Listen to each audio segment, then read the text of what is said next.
If you're going to be in Georgetown, Kentucky, and are interested in historical places, you should put Weisenberger Mills on your list. Augustus Weisenberger was born in Baden, Germany in 1820, and at the age of 22, he must have been a mechanically inclined type of person, as he traveled to France in 1842 as a builder of mills. 3 years later, in 1845, he traveled to America and began working in Cincinnati and St. Louis, originally building steamboat engines.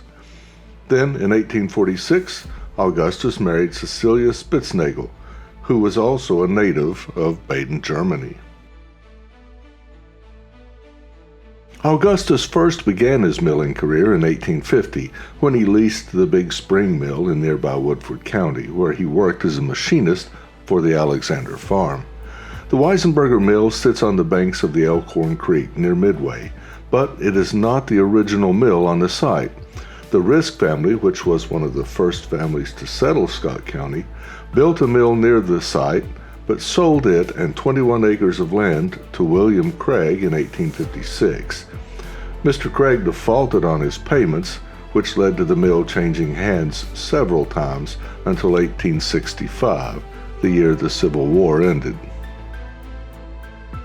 In November, Augustus bought the mill for $2,500. Georgetown at this time did not have a railroad and would have to wait another 23 years, or until 1888, for construction to begin on the Kentucky Midland Railway. Another historical site that's not too far from this mill is Zion Hill.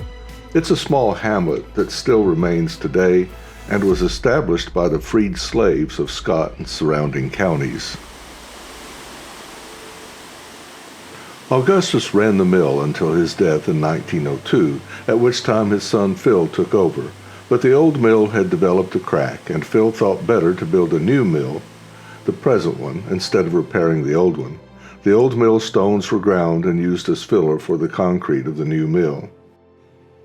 Weisenberger is the oldest continuously operating mill in the state of Kentucky and has been operated by 6 generations of Weisenbergers since Augustus purchased it in 1865.